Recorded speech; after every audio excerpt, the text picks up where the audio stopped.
On February 6, 2025, a federal jury convicted Los Angeles County Sheriff's Deputy Trevor James Kirk of using excessive force during an arrest. Deputy Kirk, 32 years old, was found guilty of one felony count of deprivation of rights under the color of law, a charge that carries a maximum sentence of 10 years in federal prison. His sentencing is scheduled for April 21st. In this episode, I'm joined by former LA County Sheriff Alex Villanueva, Trevor Kirk's attorney Tom Yu, and Nick Wilson of the Resiliency Project. We discuss the details in the case and the shocking verdict that quite literally could end law enforcement's ability to protect citizens from violent criminals.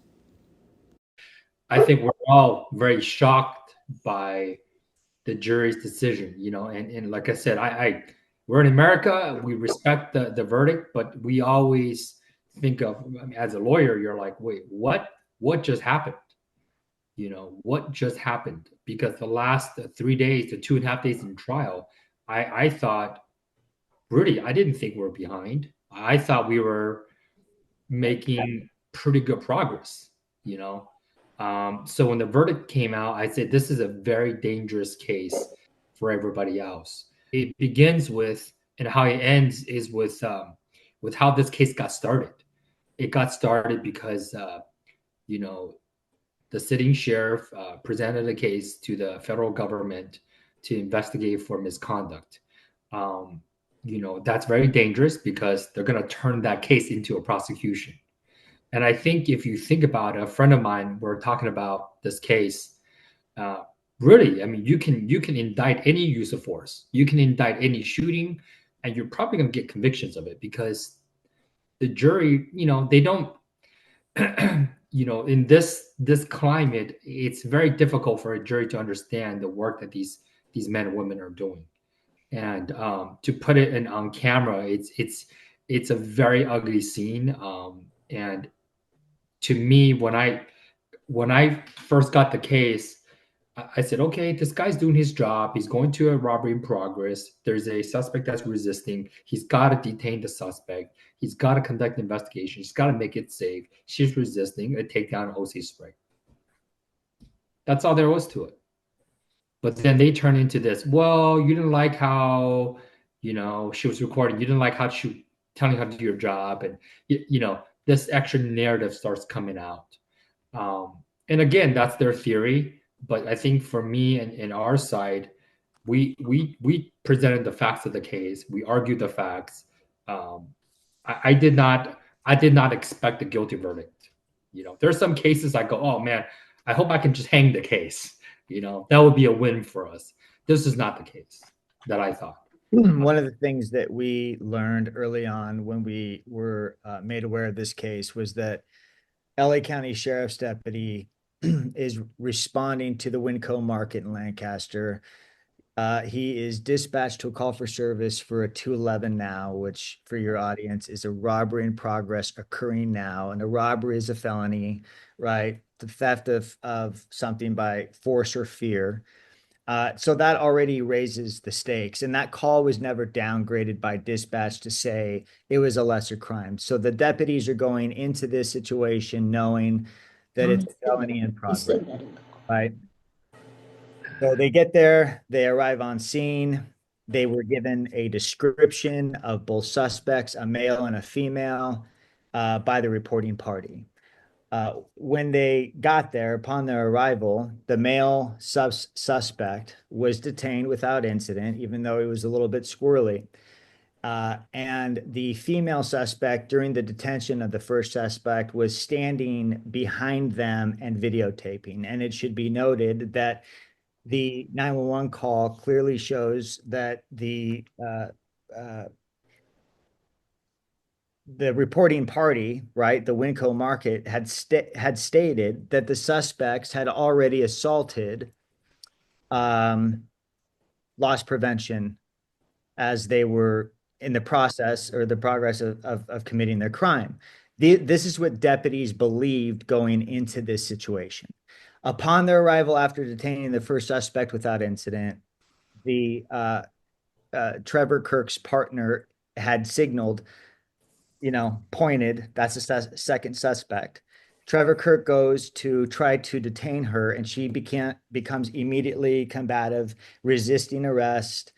One of the first things out of her mouth was something to the effect of, "You can't touch me," backs up.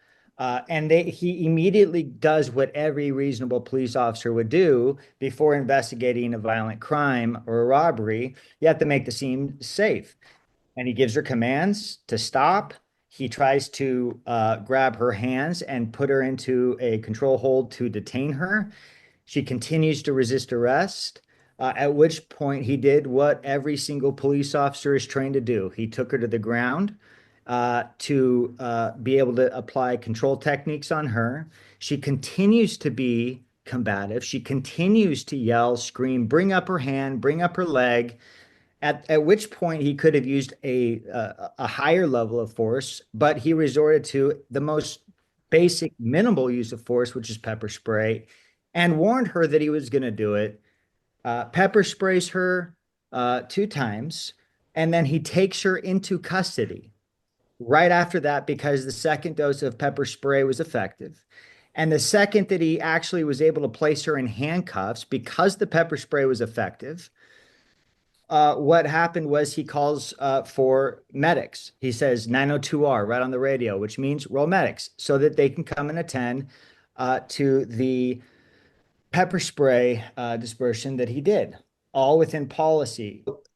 As they're responding to the 211 now, the robbery in progress, they were able to detain the first suspect without incident. Okay, even though he was a little bit squirrely. And it should be noted that both deputies going into this had identified both suspects based on the suspect description given by employees at the Winco market, right? So they went into it knowing full well that both of the people that they were detaining were robbery suspects. They were nothing short of that. They were nothing less of that than that. They were robbery suspects. Can I ask a quick question? So did the woman assault the security officer, or was it the male that assaulted the The woman. That's what I thought. Okay, so keep going. Sorry about that, Nick. Yeah, so the second female, and I'm just telling you from everything I've seen and understood in the totality of this case, as the evidence was presented, it was really shocking. Deputy Trevor Kirk goes to detain the second female after his partner had pointed out, hey, basically the person behind you is the second suspect, the female. And he uses reasonable, minimal force to try to effect an arrest and used a takedown technique and pepper spray to overcome the active resistance from the violent robbery suspect, right? This is what's in their frame of mind. And when I'm talking about this, people have to understand what their training is. Their training, their experience. They're in an uncontrolled parking lot. There are innocent bystanders around, and the police officer's primary objective is to control the scene by using reasonable force to do that.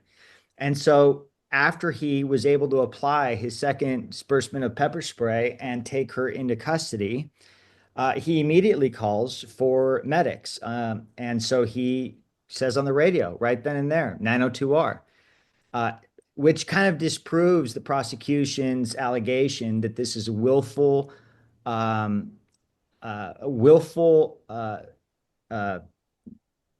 what is it? Willful, now I'm drawing a blank. Willful deprivation of civil rights. Because anyone that would willfully deprive someone of their civil rights certainly would not have called for that. They certainly would not have taken measures to try to help the suspect. And here we are with a situation that's politically charged, and there's not an officer that I know, not an officer that is trained in the state of California that would have done something different. They can Monday morning quarterback all day long what happened, but at the end of the day, this was not deprivation of civil rights. And I'll just kind of stop there. But as an overview, that's kind of what occurred. Alex, what do you think about how this jury could have come to that conclusion given all of this information? Well, I think they were from the very beginning. The video kept being played over and over and over again. The same video. I mean, ad nauseum. I don't think they thought much deeper into it, and unfortunately, that's what went down. But I think it's worth noting, though, how the prosecution used or manipulated the information by creating calling pepper spray a dangerous weapon and claiming that well, imagine the few seconds that from when the use of force started, that they formed the opinion that he willfully, deprived them of their civil rights. How could someone do such an event in such a short period of time? And they gave no weight to the fact that detaining one robbery suspect and attempting to detain another robbery suspect, they were the only two deputies around. Did they There was not no one else. look at the evidence? I mean, how do you not look at the entire picture and see that these people were in the middle of committing a crime, that the store themselves are the ones that called the deputies to come to, to deal with this? And how do you turn this person into a victim? I just don't understand it. I can't even imagine anybody with common sense coming to this conclusion. Regardless of watching that video over and over and over again, if you understand the facts like you are supposed to when you're on a jury, you should know that this person is being detained because they were committing an unlawful act. Am I wrong in understanding that? Or No. Tommy? Well, I mean, it's funny, right? As a lawyer, you think people are supposed to pay attention to you when you're talking. The closing argument was, to me, the way that the prosecutor argued the case, I thought, okay, man, this guy is he's throwing like everything there is to it. He's going really fast, right? He was talking really fast. He was like, it's more like, let me finish. So I said, I'm going to make my point. I'm going to attack certain pieces of evidence, and I'm going to compare and contrast what happened to what they're painting that happened. That was kind of like my big picture, right? Is to kind of focus on, first, it's not excessive force. If it was excessive force, you don't have a specific intent to deprive using excessive force, right? So there's two parts of it, and it's got to be. And I told him it's got to be married together at the same time. And the first part was, okay, let me get them through the excessive force. That this is how they're trained. And the first thing I told him was, you don't have to like this. You don't have to think it's morally correct or like it. This is criminal court. We're in federal court. It's a criminal case. You have to determine if they met the burden. They didn't care. I mean, in a different jury, maybe in a different panel, maybe, but that jury gave no shit about it. I mean, you guys were there in the closing argument. I don't know if you saw something. Yeah, no, and I'm going to speak, and it's not Tommy or Sheriff Villanueva putting this in my mouth. It's based on my own observations, and I've been in a lot of different trials in my own career.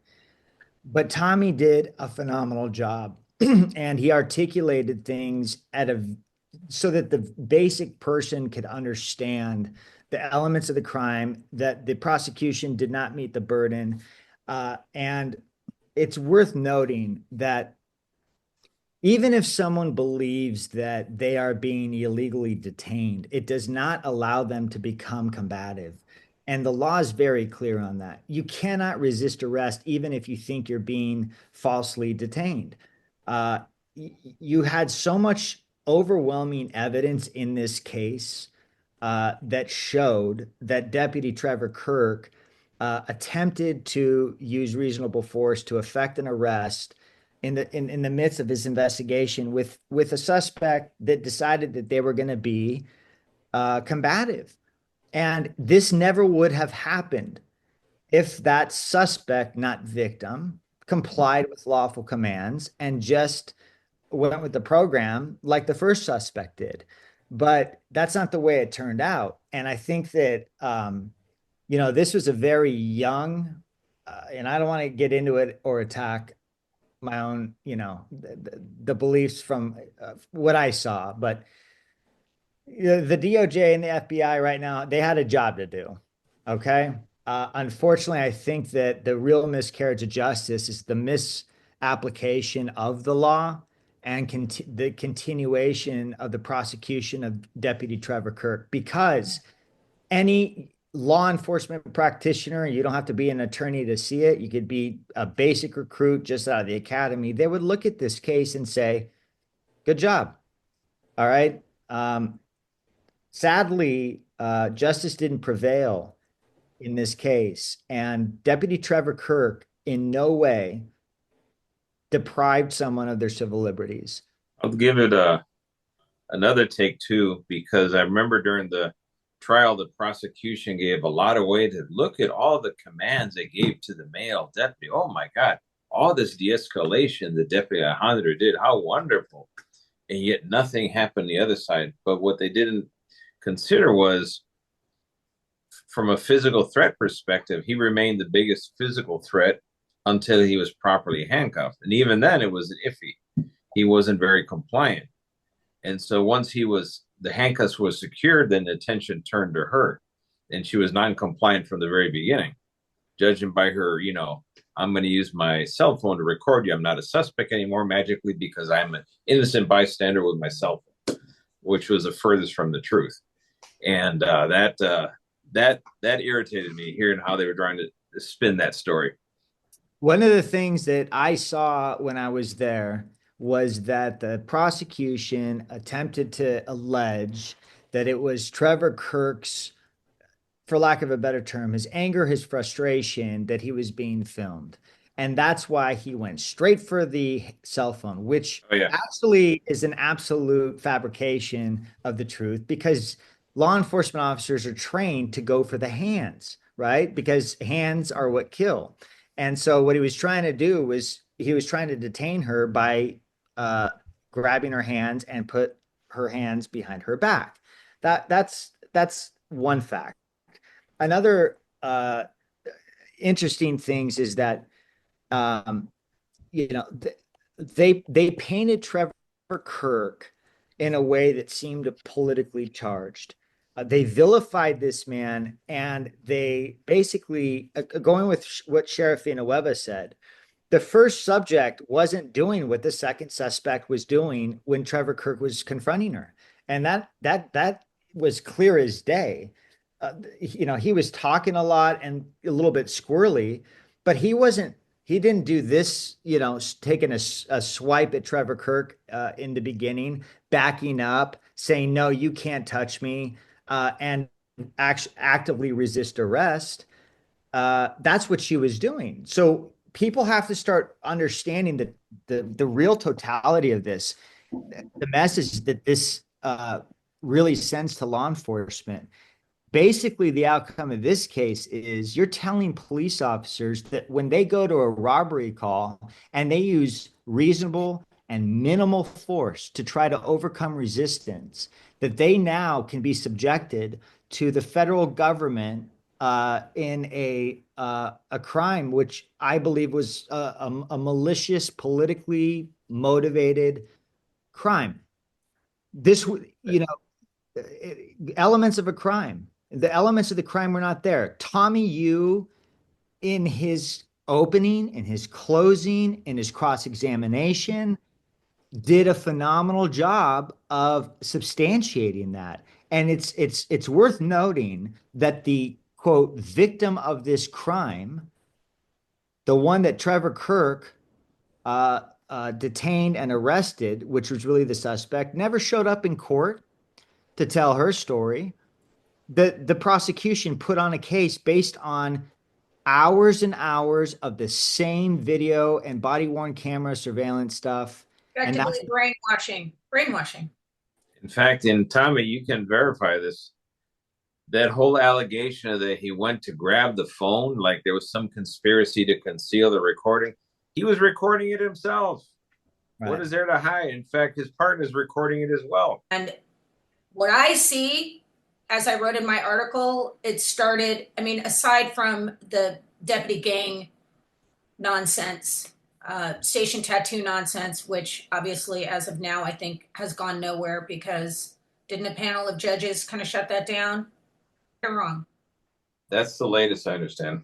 So let's go to the first incident that kind of started to lead to where we got to Trevor Kirk's case. And that to me was the Antelope Valley activists that were hemming and hawing for the sheriff's department to be in compliance when, from what I understand, they were in compliance, 93% from what I understand. So from there, it kind of snowballed into this big deal. Lackervane was taken out of his spot as captain. And then right after that was Winco a few weeks later, correct? So these activists started this tension. Mm-hmm. Let's talk about Luna, how this started and what's really going on, how it transcended into Trevor Kirk. Okay. I can speak to this because I was very intimately aware of what was going on with Luna's campaign. So this is what happened. This started because members of the public were reporting to the LA County Sheriff's Department allegations of public corruption, and Sheriff Villanueva's public corruption unit under Sheriff Tim Murakami and his team started investigating public corruption that involved the Board of Supervisors and other people in the LA County political realm, including the OIG and other people. So having said that, in my opinion, and based on everything I have seen, what did they do?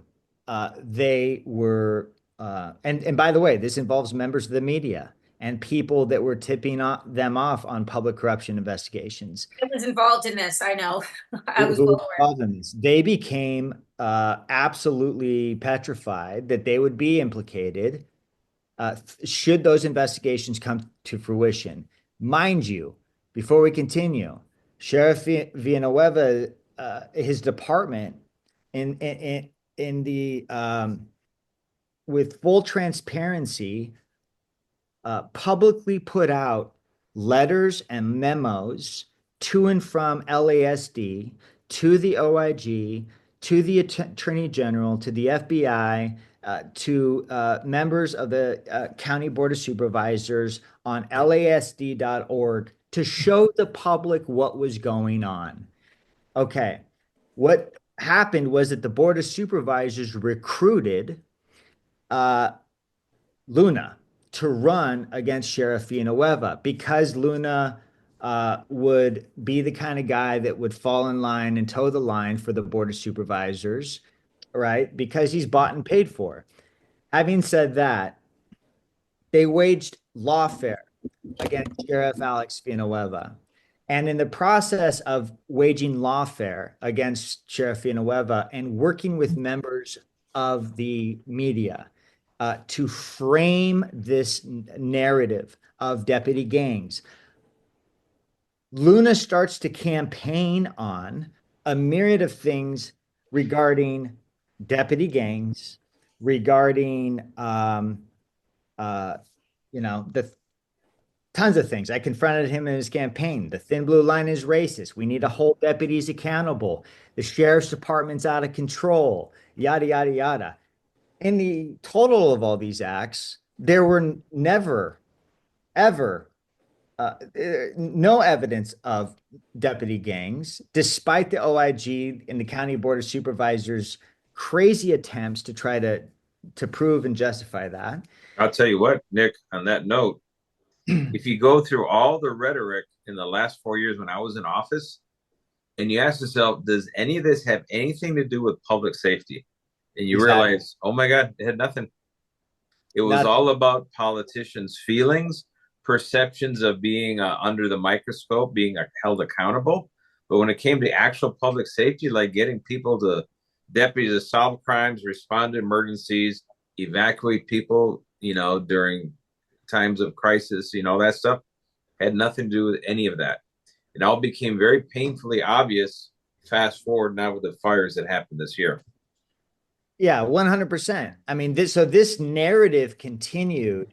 And I even cornered Luna at one of his campaign rallies. And I'm like, hey, like I'd be the first one to call out if there's corruption or if there's systemic racism, as he continued saying, in law enforcement. But those are the things that he continued to campaign on and echoed in every campaign event to appease a certain subculture of society, to frame this narrative that Sheriff Villanueva is the boogeyman and that there were all these things. Now, fast forward, what's happened? They found no evidence of deputy gangs. He's now admitted that in a press conference while in police uniform and after being asked by media's members of the media. And they used this incident with Trevor Kirk they made him a sacrificial lamb to fulfill a campaign promise against Sheriff Villanueva. This is a level of corruption that is so broad and big, and they fanged an innocent man who's an army veteran with two small children in order to try to save face to the board of supervisors and basically show the public, hey, look, we got a bad guy. Well, they didn't, because the law is on our side, and even though we didn't get the verdict that we wanted, and I know that Tommy Yu is working hard with his team on appeals. This was the biggest miscarriage of justice I've ever seen. And I think that most people agree. And right now, the sheriff's department, I'm talking about the line level deputies who understand this very clearly, are up in arms and outraged because the implications of what has just happened not only impacts Trevor Kirk, but it impacts every single one of them and law enforcement officers across this entire state. So Trevor wasn't the first to be targeted. He's one of many. He's the one who suffered the most. There's no question about that. But it's pretty evident by other cases that this was Luna's sole focus, was to take down these deputies and submit their cases to, if he didn't believe, as in Trevor's case, Gascon didn't pursue it. So he went straight to the feds. Am I wrong? In fact, Tommy, this thing had been completed internally and went through critical incident review and EFRC before the feds ran with it. Yeah, it went through all that. They took your playbook of going to the feds, but for the wrong guy. For the wrong reasons. We use that playbook very sparingly, and we use it for the right times. When it was called for, I want to say, well, in the Fernando Arroyo murder, we took it out of Gascon's hands, gave it to the feds because we know we did not get justice under Gascon. A prime example. The same thing with Andres Guardado case. That the OIG interfered with it and bungled that investigation. But we found a previous use of force case that we were allowed to go to the feds in with, and they took care of that when they succeeded in getting a plea. I think it was a plea deal with the two deputies involved. But they knew there were ones that they had no business being deputies. That is the appropriate time to use federal or state intervention in cases like this. But in this category 1 use of force, I don't think in your entire history, Tommy, as either a defense attorney or as a member of the department, have you ever heard of the feds involved in a category 1 use of force? Never. Category lowest level use of force. And your audience has to understand and ask themselves a very serious question. Since the 80s, law enforcement has been trying to bridge the gap, as they say, between law enforcement and the community in an effort to improve community relations under the philosophy of community-oriented policing and problem solving. It started at San Diego PD, it went to LA County, and then through the rest of the country. And transparency is a huge factor in that. Why in the world if Sheriff Villanueva's administration was putting out transparent documents, memorandums, and letters between LASD and outside organizations regarding matters of public corruption, would Luna on his first day literally remove all of those documents that showed the public corruption investigations from the LASD.org website and then dismantle the public corruption unit? Mm-hmm. We do know that he had laser focus on taking Alex down when he got in, just to further the agenda of the Board of Supervisors while Alex was in office. I guess my biggest concern right now, aside from Trevor and his family and all the deputies, is that people need to understand how this severely impacts their personal safety.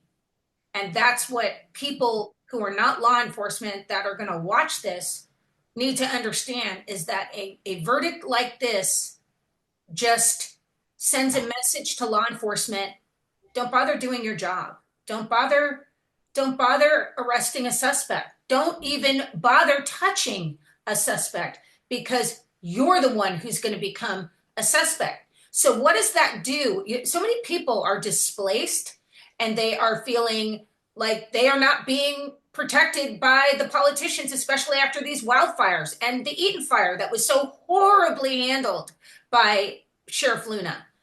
And so now they get to go to another level. No water, no resources to fight fires. Now the last nail in the coffin to law enforcement, which was convicting an officer for doing his job. And that's what people need to understand. These guys don't want to do their job. They're gonna retire. They're gonna lateral. But even if they lateral, they're gonna have to lateral to an agency that is not gonna have the same philosophy and want to pursue a federal case against them because somebody is claiming that their civil rights were violated. That's the problem here that people need to understand, that are not law enforcement, because law enforcement is becoming extinct really fast with judgments like this. If I were an LA County Sheriff's deputy right now, and I watched my current sheriff under Luna create so many debacles that impacted hiring, recruitment, retention, that it created a workforce nightmare where now I and my partners are being forced to work overtime. Our days off, our requests for days off are being canceled. We're working double, triple shifts. We're exhausted. We have time away from our family.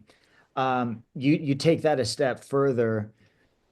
If I saw my partner, Trevor Kirk, be maliciously prosecuted because a sheriff decided that he was going to walk that case across the street to the Department of Justice because even Gascon wouldn't take the case, and I knew that using all of my tools that I've been trained to employ in terms of overcoming a robbery suspect, here's what I'm going to do to answer your question so that the public understands. I'm going to park my patrol car.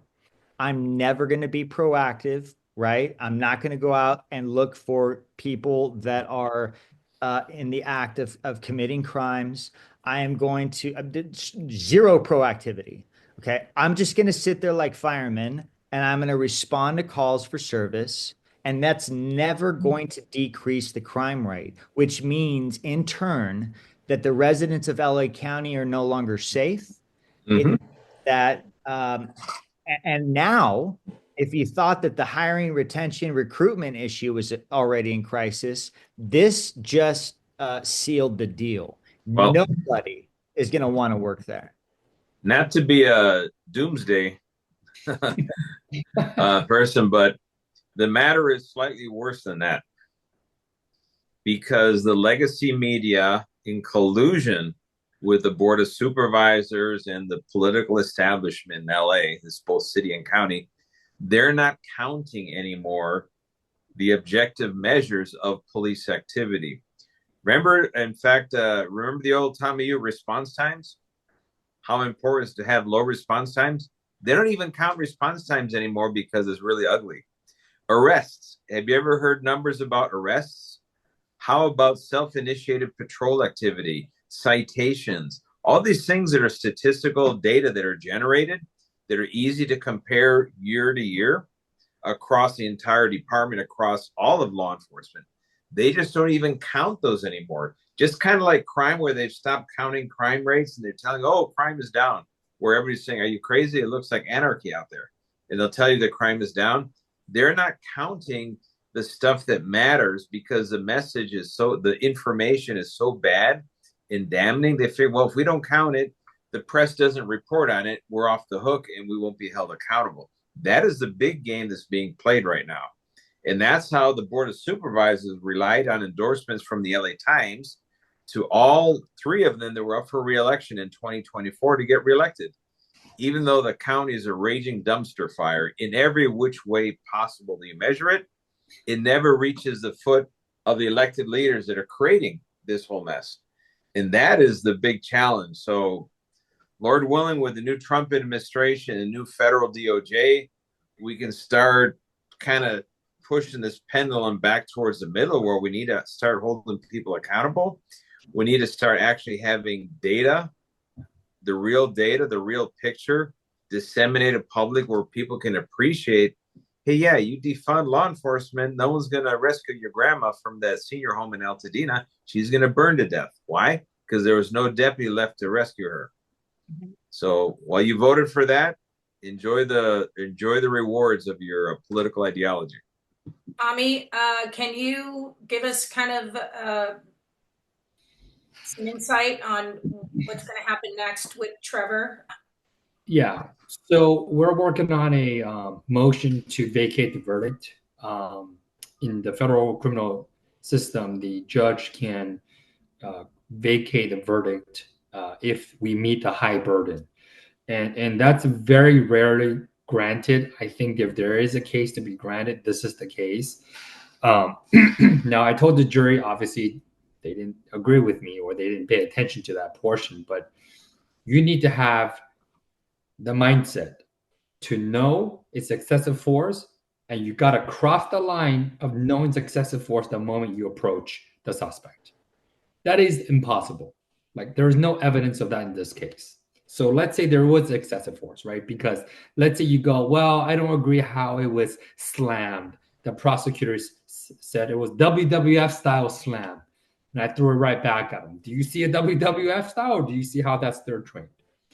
But if we can get the judge to focus on the intent, because that is the weakest part of their case, the United States government's case, is that they did not show that Trevor, let's say he said it's excessive force. Let's just say that. We don't agree, but let's say the judge says it's excessive. There is no evidence to support that Trevor knew the moment he approached that suspect, he intended to use that excessive force. And that is the standard in this prosecution that the prosecutors have to meet. And they didn't meet that standard. Not even close.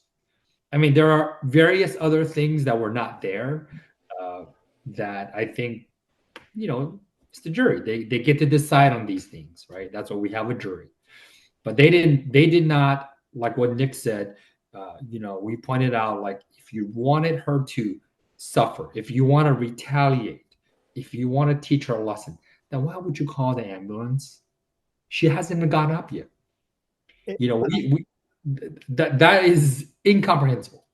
One of the things too, and I'm just, for your viewers to understand, when they're trying to prove willful deprivation of civil rights, one of the things that they said was, they put her in the back after being pepper sprayed. They put her in the back of a police vehicle and it has plastic seats. Well, that's an air conditioned unit. Had he put her seated on a hot pavement in the 90-degree heat that they continued to allege on how hot it was, that would have been worse for her. It would have been worse if they didn't continue opening the door to give her the air that she needed to help her try to breathe more. Every single argument that the prosecution was trying to push it actually worked in our favor, except that the jury didn't see it that way, right? So Trevor Kirk, he did everything right, even though I don't want to even attack their their use of force expert, but that it will come out later. I just want to say there's What you sports expert? yeah, The one who there was a deputy when I was 2 years old. yeah. So, Tommy brought up a really good point during the case when the use of force expert said Trevor Kirk did everything wrong that day, except for driving to get there. Well, um, you Wow, know, Tommy, Tommy, I'm sorry, wait a second. That sounds so extremely biased. Like I can't even, that's not even professional to say that. but it's not. It's actually irresponsible. But Tommy came back Yes. with a great argument, which is the truth, which is that you mean to say that calling for an ambulance right after uh, getting her into custody, was that not the right thing to do? Was it not the right thing to do to give continued commands for her to stop? Any reasonable person, after being just having a law enforcement officer give their presence there and put their hands on, they would just stop. Okay. Normal people who are not committing a crime or had just committed a crime don't fight the police. You just stop. You just come in, you just, go with the program. Having said all that, uh, this is I think the one case, at least for me, and I know for others, and I know, Tommy, everyone had a vested interest, a personal vested interest in this because they knew the merits of the case. And everyone is impacted by this, and they should be. And so are the deputies. The deputies, I've received myself alone, I'm not even speaking on behalf of Sheriff Villanueva or Tommy. I've received hundreds of messages over the last couple of days. Deputies are outraged. They're heartbroken. They don't want to do their jobs. They're afraid to do their jobs. And they're looking now to whether it's lateral out or quit or do what they can within their sphere of influence to try to, um, make this right because this is so wrong. And I think uh, throughout all of history, we've always called out when law enforcement's on the wrong side of it. Um, Sheriff Villanueva's done that. I've done that. Um, Tommy's done that. Uh, this is not that case. This is an innocent man that the entire world just saw be convicted of a crime he didn't do. And And that's because of one person in concert with others working, at, on their behalf. But that's because of Robert Luna. Robert Luna betrayed his oath that he swore. He betrayed the badge. He betrayed everything in law enforcement um, that he's supposed to resemble as a driving force for good. do any of you think that there is like a great possibility that Trevor did not get a fair trial? Because how does this jury not know all the things that have been in the press about Well, the sheriff's department and legacy media just totally misrepresenting almost every single case that comes out of the department? this I don't know about the media side, but I can, Alex and Nick were there. That judge gave me every opportunity to do my job. You did. The times where I thought he was going to ream my ass, let me go. Even the time where I had, The jury itself.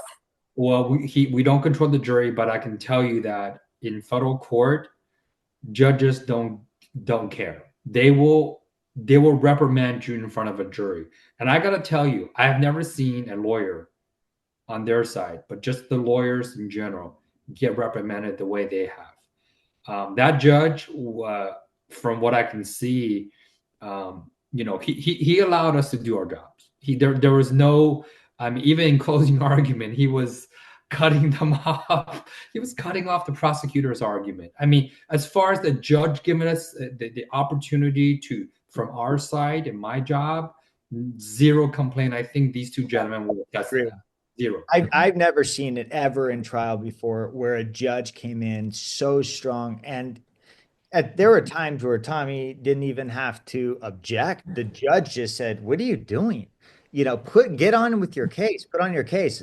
I was in shock, and I think that's why in the very beginning of this interview, Tommy had said that we kind of got into this towards the end, very comfortable.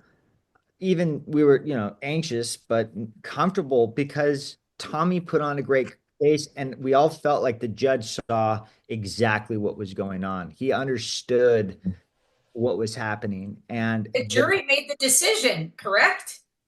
Yeah, I mean, That's look, why I'm concerned is what I'm saying. Like the judge did his job. He did everything right, which is great. But it's the jury. What were they subjected to? let me tell you this, CC. Here's the elephant in the room that I was gonna address in opening, but it was very close to lunchtime. The judge gave me this look like, get to the fucking point and move on. So I didn't address this, because you got to read the room when you walk into court, right? It's 11:37, and I got 20 minutes before he's gonna look at the clock. But here's the elephant in the room that I addressed in my closing: is there's a race component that people don't talk about. For me, it's easier because I'm not white or not black. I can kind of blend in a little bit, right? But there is a race component that people don't understand or they don't talk about. Is he's white with a mustache, she's black with gray hair, and a woman. That shouldn't matter. It shouldn't. But I think we can all agree, if that lady was white or Asian or maybe even Hispanic, I don't think we'll be here. Yeah, reverse the roles and 100%, Tommy. 100%.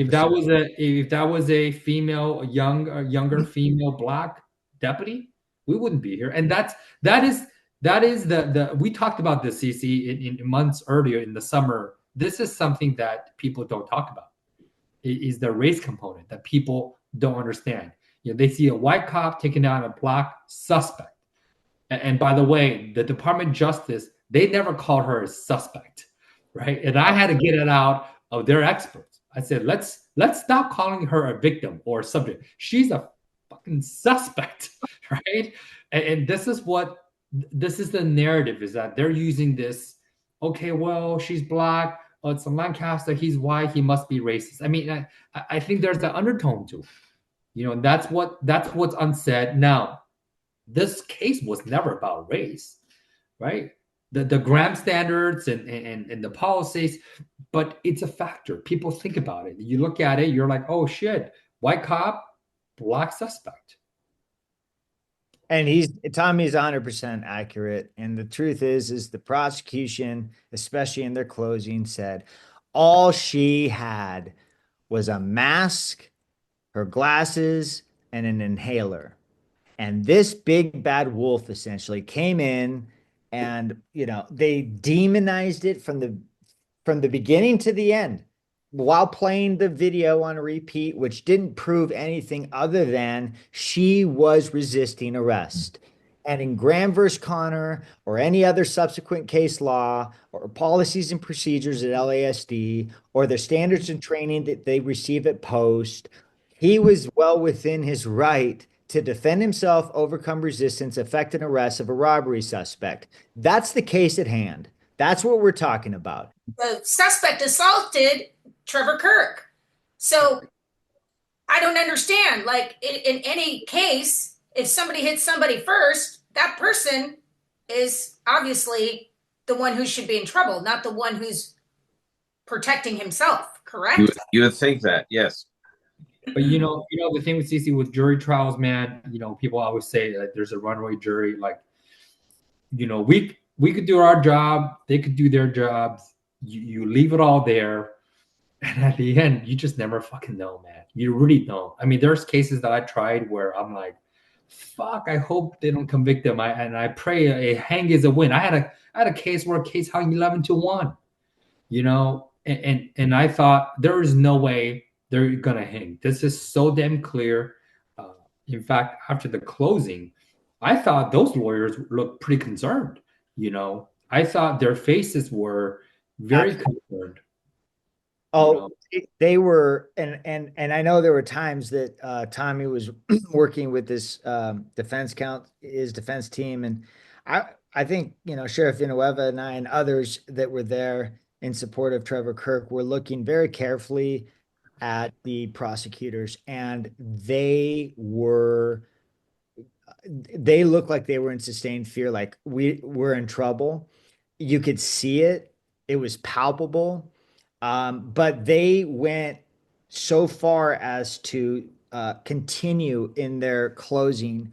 This was a dangerous weapon, and they basically vilified Trevor Kirk by saying that he was agitated and angry as retaliation, on top of attempting to remand him into custody. And then after that, with the grieving family and people there that stood on the side of the law, right? They were high-fiving each other. They were celebrating in the courtroom. And that was unbelievable to me. That to me is not professional standard or conduct in our system of jurisprudence. Justice, is supposed to be blind. But Tommy's right about everything he said about the race factor being an actual factor in this. And it was politically motivated and driven 100% because of Luna. Tommy, did you get a chance when you had the FBI agent on the stand? I know she got her 4 years and she was an English teacher. Did you ask her how many arrests she had made? You know what? I decided not to cross-examine her because a couple of reasons. Again, reading the room, reading the judge, he was done with her, man. And I thought strategically, because I didn't. This is, first witness, first thing. They played 3 hours of videos. They marked 100 exhibits, thousands of pages of policy. So far back to his custody days, I said, you know what? I'm gonna argue that point because she says she stands in an office and she looks at tapes. Now, here's the thing, and I didn't see what the prosecutors did after. And here's kind of my own personal take on them. And that's what I told the jury, that this isn't about us, LASD versus the FBI or LASD versus DOJ lawyers. I said, look, and I really mean it. Those agents and those lawyers, I'm sure they were taking orders. They're doing a job, okay? They were not unethical to me.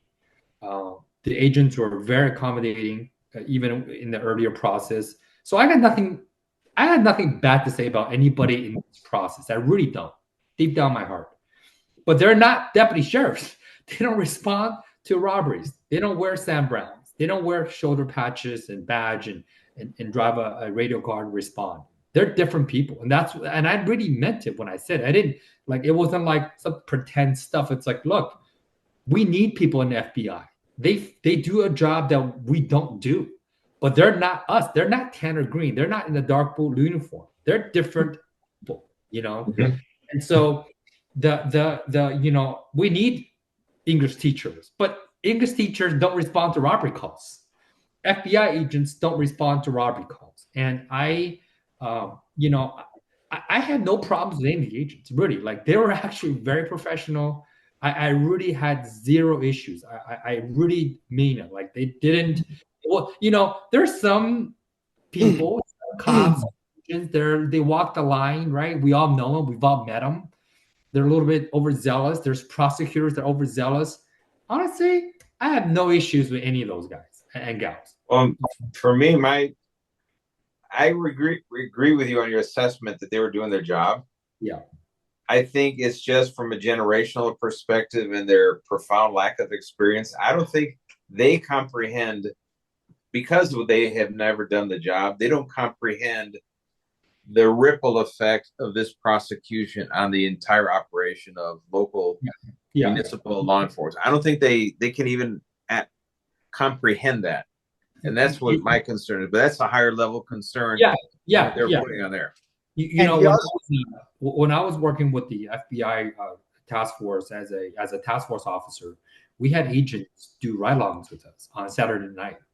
We would have like a week where we're down kind of stats, and we'll be like, hey, let's go 10-8 and let's go arrest the bad guys. They're like, what do you mean? I'm like, we get in the car, wear a fucking vest. And one of the agents, who actually is a very good friend of mine, he came in dress shoes and a dress shirt. And I say, bro, what are you we're gonna hit the streets. You gotta go back and change your tennis shoes. Their brains are not wired that way. So we didn't ride along, we got to pursue, guy dumped a gun, whatever. And they're like, holy shit, this is like real police work. I'm like, yeah, bro, come sit in the office and click fucking. Welcome to the jungle. Well, I say that to say this: these agents, they're wired differently, right? They're not street police. They will never be, and will never be FBI agents. We as in law enforcement, like I can never do that job. And so when you take an FBI agent to dissect a street cop's use of force, they're gonna do it to what they know. Just like when we're talking, we're gonna do to what we know. And in this case, unfortunately, I tell Trevor, I told his family, I told all you guys, like, I'm gonna give it 1,000%. And I'm gonna, if we didn't put on some evidence, it's not because we're not prepared. It was a tactical decision at that time, without the benefits hindsight 2020, right? That we're not gonna do something. But it's interesting because I got an email from ALAD's their message blast. It's essentially that says, well, we could have won the case. Really? and I think it's such an insulting correspondence, and it's an insulting message, I think, to everybody involved, where it's specifically to these deputies that drove down from Lancaster. I got to give it up to those guys and gals. These guys and these gals drove every day from Lancaster to downtown LA. You don't see that, man. You really don't. They're a very special group of people up there. But for ELAT to send that correspondence out, I thought it was very insensitive. They didn't offer any help. They did nothing to help Trevor, which they have the right to be because he's a LASPA member. But I tell people they may have convicted him, but they're not going to convict my conviction and my commitment to the case. No. Tommy, you did a great job in this case, and I know that it must be tough on you too, having tried it and the outcome. But the truth is that, going back earlier to what you guys were talking about regarding FBI and not blaming them, and I agree with Sheriff Villanueva. They're taking orders, and they're there's orders there that they're taking. But at the end of the day, whether you're local, state, or federal sworn law enforcement officer, or you're a prosecutor, you all take the same oath. And you could tell when Tommy was put on the case that both the FBI agent, the case agent that had been on for 5 minutes, and the who was an English teacher, and other people, the reason that they looked so concerned was because Tommy was making the right points in the right case. And you could almost see their wheels spinning. And when I say everyone takes the same oath, like, you can't, me or Tommy and the sheriff can't be in a 3-man unit and decide that we're just going to arrest someone arbitrarily or capriciously without probable cause, because then we'd end up in prison. You can't do that. It's a violation of your oath. I think the same is true of this prosecution. You got to ask yourself why an FBI agent, the case agent of 4 years, that only testified to what she reviewed, who was an English teacher, was somehow the case agent on this case, and has clearly not been in a similar use of force incident, and is now assigned to the Civil Rights Division of the FBI. And then on top of that, have half the courtroom packed with FBI agents and AUSAs, assistant U.S. attorneys. the whole thing was just strange. But at the end of the day, the judge was certainly reasonable. Something went wrong. It wasn't Tommy. It wasn't the merits of the case. But I definitely I have issue with the way that the case was presented by the U.S. Attorney's Office, only in that it was political and it was clearly spearheaded by Luna. Well, that's my biggest concern. Like I said, I have an issue with, uh, you know, if you guys are clearly thinking that this case went like swimmingly on your side, you could see they're sweating bullets. How in the hell did this jury come up with this verdict? And I'm telling you, my gut, my woman's intuition, my intuition just as a journalist, knowing what's going on, I do believe that pool was potentially was tainted. I honestly believe that. In my heart of hearts, I'm not a conspiracy theorist. Tommy, you know that. I go on straight facts, but I'm telling you, my gut is telling me that if that judge was spot on, your case was great.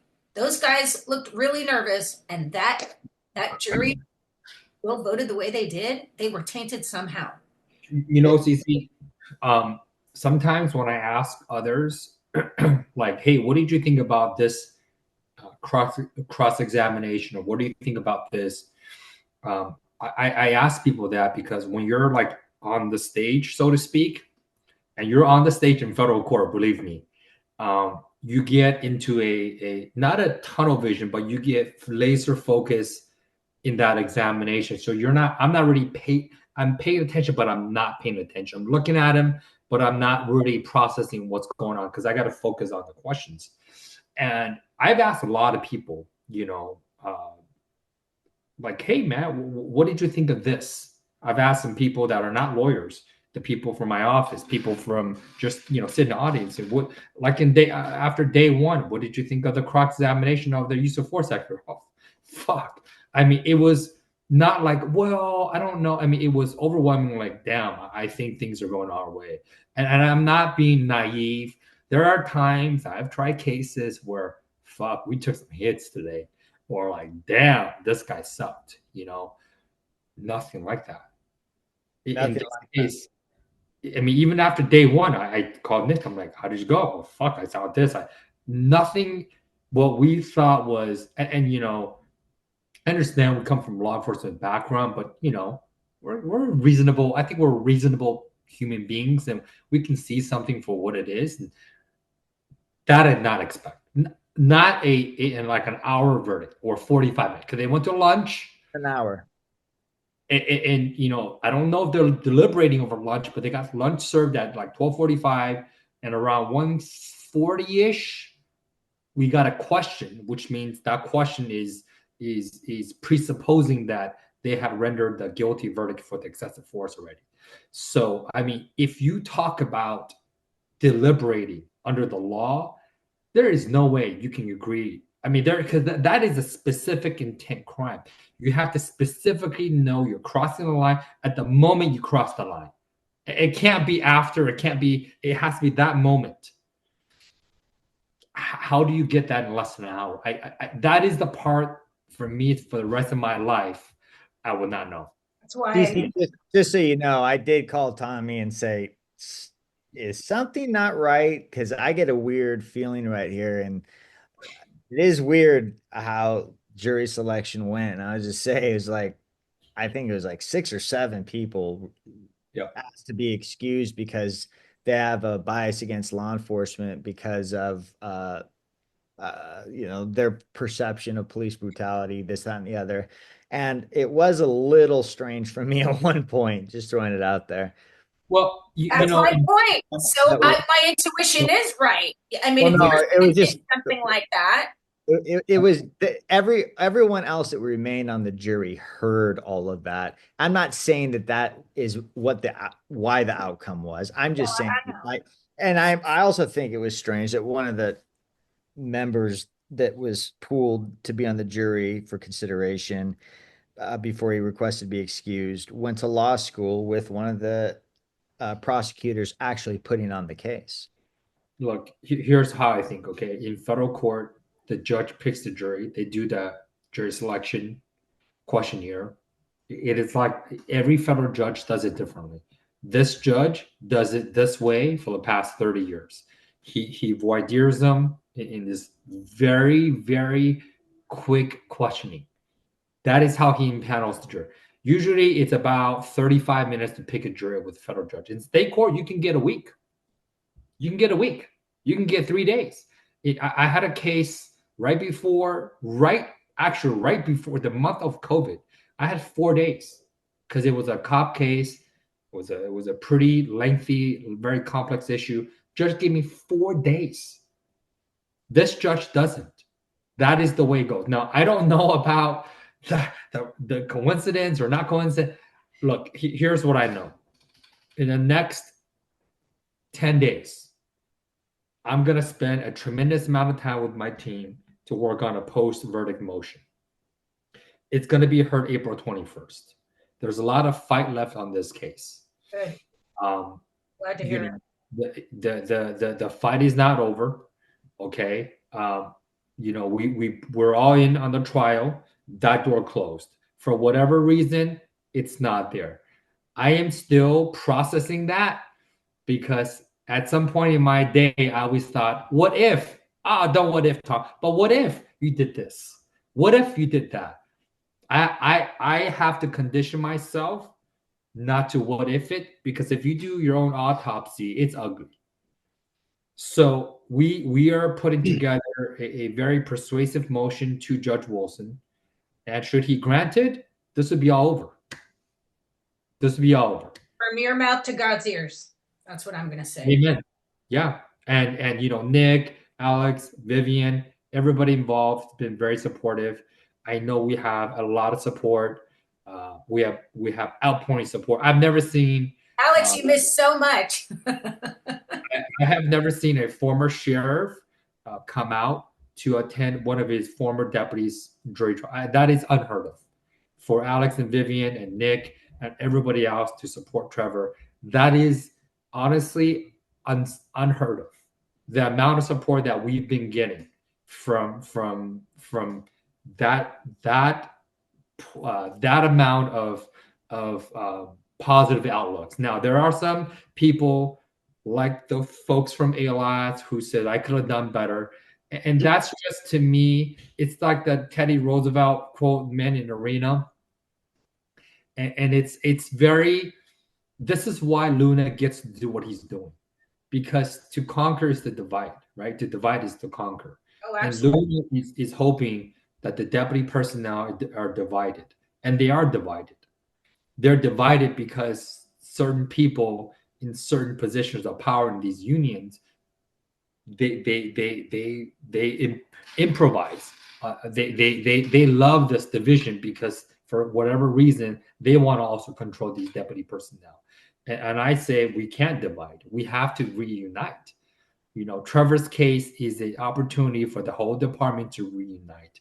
It is not for ALAS to bash on the lawyers for what? They could have done better. Really? Did you go to the trial and look at the trial? Like, the former sheriff and Nick and everybody else that were there? Did you give any support? Then shut the fuck up, And that's the thing. It's what Tommy is saying. You can't, this is a time to come together. Every deputy right now should be coming together. They should really be reconsidering going to Baker to Vegas. They should be reconsidering doing the myriad of things that they should be sending a very clear message right now to the department. But that coming together, in my opinion, cannot happen until, number one, Luna's out, but number two, the ALADS leadership is out. Because I don't care if he was not an ALADS member, that's a member of the department. They're all brothers and sisters. You tell me one good reason why ALADS, or at least one representative from ALADS, couldn't show support in being there in the courtroom and at least sending out thoughts and prayers. I mean, it is in opposition of what this profession stands for. So they are, and that thing that they put out about basically we could have done better, we could have won the case, or blah, blah, blah, blah, blah. that just goes to show not just their pettiness, but their need, their want, their desire to bring members from other unions back to ALADS. Why? To line their own damn pockets. If they cared so much, they would have been in the courtroom. Yep. Amen to that. And you know what? Proof is in the pudding. If you cared about the future of the department, you would have been there. You would have voiced opposition publicly. Yeah. For the 4 years I spent in office, I don't recall the ALADS board or PULPA doing absolutely anything, even though I was carrying their water, be it with the vaccine mandate, all the different the defunding efforts, all the different outrageous things that the Board of Supervisors were pulling. They were all quiet, sitting on their hands. Whereas LAPD's protective league, they went out of their way, slamming first Garcetti and then Bass. They definitely voiced an opinion. It was heard. Whereas our unions, for some reason, they keep thinking that, and you always hear this excuse, oh, we're in contract negotiations. They've been in contract negotiations for the last 50 years. And it's never going to get any better because they're going to get whatever the board decides to give them, just like every other county employee. In fact, they even telegraph it. And it's always comes out to be true because they're not united. They're not supporting their own members. They're not being an active presence in the political sphere where they can influence the outcome of elections. They just roll over and do whatever the board wants them to do. And that speaks very poorly of representing deputies, supervisors in employee relations matters. I just want to say this in case I forget. If there's going to be a deputy that hears this interview, I just want to reiterate one thing. You cannot forget about Trevor Kirk because this was an injustice. You can't forget about Trevor Kirk because you could be next. And nothing you do in your job day to day for members of the public, which are complete strangers, will ever matter more than getting behind Deputy Trevor Kirk. That is my opinion. Nothing is more important than the stand that you decide to take or not take in this very moment. I'll add one thing to that, Nick. We're examining, and this is a preview of what's coming next. We're examining a very in-depth, long document that involves a proposed settlement between the Attorney General's office and the county, where basically Luna is going to roll over and we're going to adopt the ACLU policing style, which is going to be the end of the department as we know it. It is that bad. We're picking it apart right now, and we'll have more to say later on. But it is so bad that it's going to approach the injustice that Trevor has been dealt with last week. I do believe that's going to end up being a multi-part series, because that's a 100-page document. Nick, it is so bad that what you said is not an exaggeration. It literally will be the end of the Los Angeles County Sheriff's Department if this ever came to fruition. And that's why we need people like Sheriff Villanueva, who continues to stand in the fray, and people like Tommy Yu, who continues to defend deputies that are worth defending. Trevor Kirk was worth defending. And if I were ever in that same circumstance, I'd want Tommy defending me. And so, and I say that because it's like, I can't imagine what it was like for you, but you did great. And we need to have justice for Trevor Kirk.